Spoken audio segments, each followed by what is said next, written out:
The power of solitude is immeasurable. It's one of the most powerful means of attaining mind purification. Also, it is one of the best ways to ablate ego or ahankara when it goes out of control. So, in the earlier lecture, I talked about the correlation of the Panch Mahabhut or the five primordial elements and how we have combined those five elements to form this sthul sharir or gross body.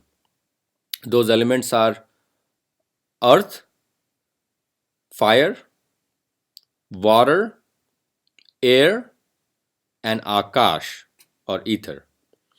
So the earth gives you this gross appearance of the body. The water gives you emotions and the subconscious mind. The air gives you the thoughts and the conscious mind. The fire gives you the willpower, ambition, dedication, protection of the other elements, and integrity of the physical being. And the ultimate element of akash, ether, which forms the interstitium, which is the space in the body that is not fire, air, water, or earth, and it still exists. So, which is the most troublemaker element of all these? Well, you'll have to argue for most people it's the mind. Mind, persuaded by the desire for sensual gratification, be it related to stress, be it related to pleasure seeking tendencies.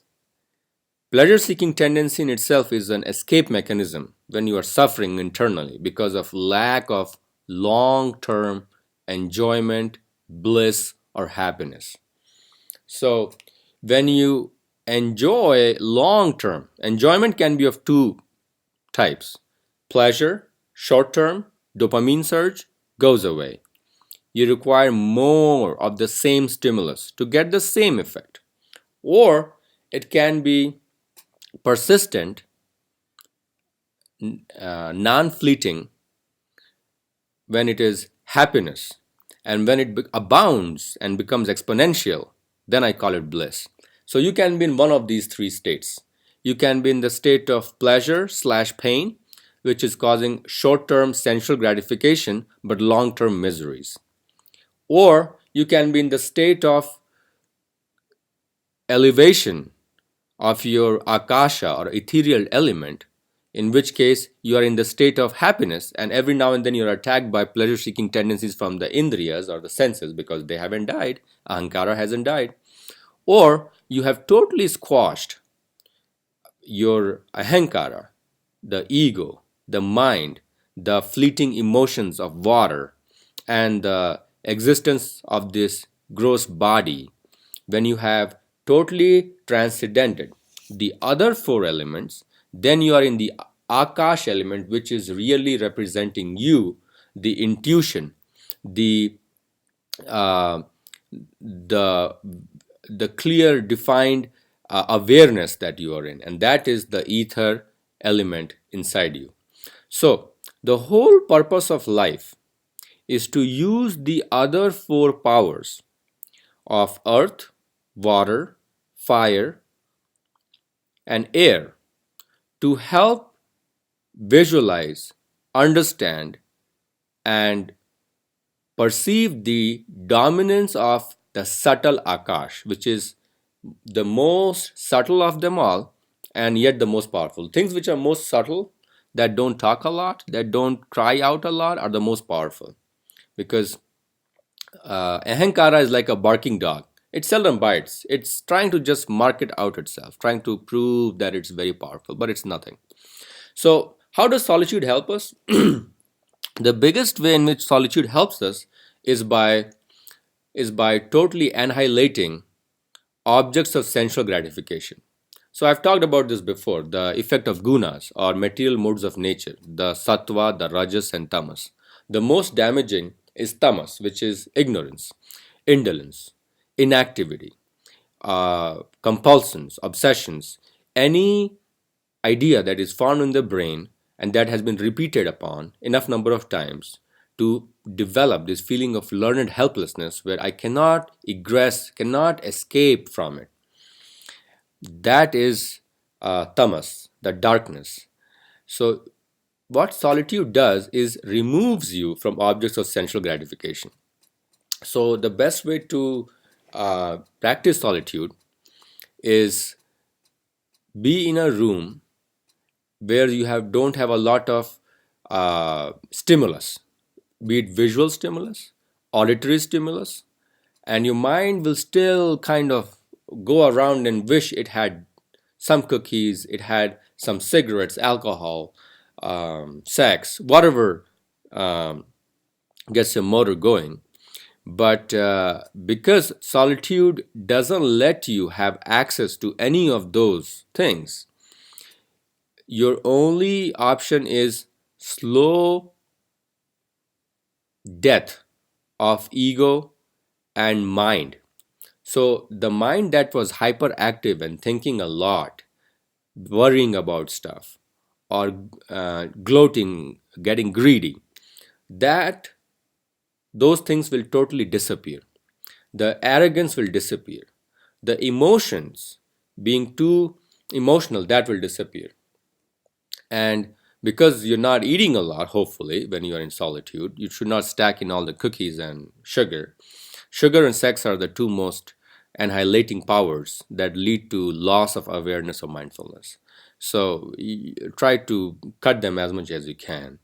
So if you're not eating a lot, then your sthul sharir or the gross body is slowly becoming lighter, and you'll see it will help not only fight the weight, it will also make you less prone to inflammation. That's the beauty of intermittent fasting. It makes you less inflamed in the joints. You feel lighter and more aware, and that's why you release the chemical in brain called BDNF, or brain derived neurotrophic factor. The awareness is lightened, is heightened, and you feel more enlightened that way. So solitude is the practice of total abnegation of objects of sensual gratification through sight, smell, touch, taste.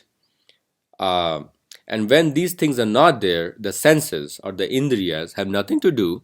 They are slowly disappearing, and their bad pleasure seeking influence on mind, trying to concoct ideas, emotions and activities which will engross us in pleasure seeking tendencies, is slowly dying. So you're distilling the ether or the akash element. You're distilling your personality, I should say, by increasing the impact of the akash ether awareness element. And when the awareness is heightened, the arrogance and the ego are dampened. The conscious mind thoughts cease. The subconscious emotions cease. The arrogance of me, I, myself, that distinction dies, and only heightened awareness and the ultimate truth, which is indescribable in words, will appear.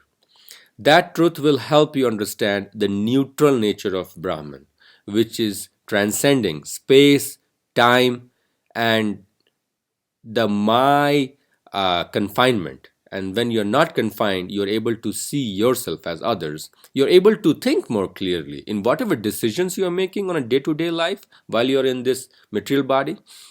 You're able to do them in a better way. So the karma gets more purified and distilled in solitude. So, to sum it up, my friends, whenever you feel your mind is getting overactive, whenever you feel your ego is growing, temptations, distractions, anger, lust is overpowering you, whenever you feel learned helplessness towards addiction, towards alcohol, gambling, sex, smoking, overeating, anything that just is helplessness, and you know that it's wrong, but you're still not able to apply your willpower to overcome it, You can do that by lining yourself in solitude, going in retreat. Some people go in a forest, they have no access to internet or mobile phones. Some people just practice that at home. They are by themselves and they are kind of isolating and sequestering themselves from the world. So, whenever you do this intermittently, living in this material world, doing your obligations, say for a weekend or even for a whole 7 day period, you just isolate yourself from family members, from kids, from friends, and you just be with yourself. It might sound painful in the beginning, and you might feel you're suffering because slowly the ego and ahankara are dying in the process. The mind is not able to get as hyperactive and it's not able to wander around. But this is slowly instilling the most powerful practice of mind control called vairagya or dispassionate detachment. There is detachment from everything that you are involved in, and you only do things based on dharma or the duty, the righteousness, the right thing to do, without thinking of pros and cons, gains and losses, fear and greed. Not able to distinguish things based on your personal requirements and sense gratification. So always try to practice solitude as much as you can. In that period, you can sit still, concentrate on the ajna or the third eye chakra between the eyebrows, just trying to visualize Lord Shiva or whatever powerful Ishtadev or Shakti kind of attracts you towards them. Or you can just concentrate on your breathing, do pranayam, meditation. But all you're trying to do is be a witness to everything that is going. And sometimes the mind will overpower you and try to make you think towards it. Recognize that and try to bring it back to the prime focus of attention, whatever it be. And always try to reevaluate your activities in the last few days because you have to become the witnesser. That's what Akasha Ether is all about, being the witnesser and being aware.